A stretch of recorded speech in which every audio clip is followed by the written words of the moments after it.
Okay mga boss, madam, ayan. Good afternoon, nandito kami ngayon sa may market sa favorite place natin na pinag-installan pag taga Taguig, Marikina, Pasig yung kami top natin. Ayan. So nagkabit kami dito ni Uni ng top load saka crossbar then roof rail ng Toyota Innova. Ayan. Ayan yung pagkakabit namin. So ang ginamit namin ditong crossbar yung kasama nung mismong top load, yung free. Ay, uli, hindi pa naigpitan yung one. Yung tawag dito, screw sa likod. Hindi pa natin naigpitan. Hindi pa pala namin naigpitan yung screw. So, ganyan yung itsura niya sa Toyota Innova. Tapos, yung roof rail, OEM na roof rail. Yan yung heavy duty na roof rail. So, ito yung Innova nila, boss, sa kanila, ma'am. Ayun sila, ma'am. Ma'am, anong year model na to? 2022. Ayan. So, 2022 model. Kasi yung dito nyo, ayan, yung sa may placer.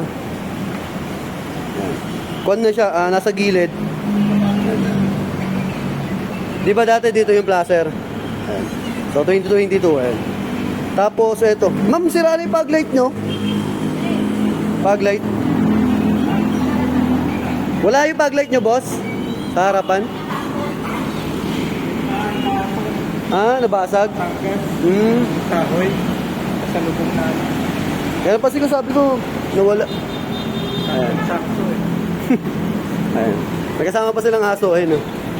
American Bulldog to, sir, di ba? French Bulldog, no? Oh, French Bulldog pala, ayun. Hello.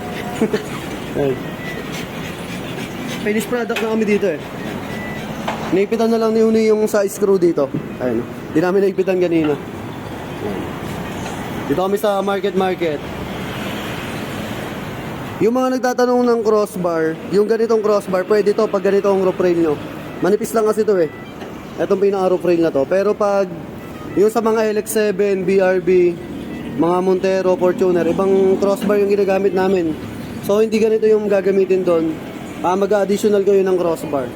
Pero dahil sa Innova, sa Monterong old, sa Fortuner na old, pare-pare sila ng roof rail. Ganito yung roof rail nila eh. Ayan. So hindi nyo na kailangan mag-upgrade ng crossbar.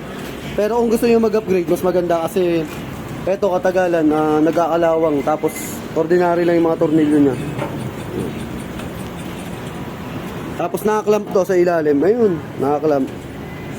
Yung iba kasi pag nag-roof rail sa top load tapos crossbar kami ng alloy, di ba nagbubutas kami dito?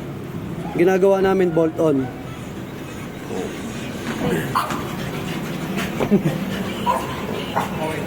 Okay na, sir. So finished product namin dito. Sir, thank you po ah. Maraming salamat, sir. And customer ni Unian sila, bossy. Taga saan na kayo, boss? Kainta. Yung BRB namin doon nilabas eh. Kainta. Sa akin na lang po, ma'am. So, yan. Available nga pala yan sa JLG Car Accessories, Motomac Works. Sa vlog natin yung JLG Car Motovlog. So, thank you kila ma'am, kay sir. So, ride safe sa kanila, taga-Kainta sila. So, sir, ma'am, thank you po. Salamat. So, God bless, ingat.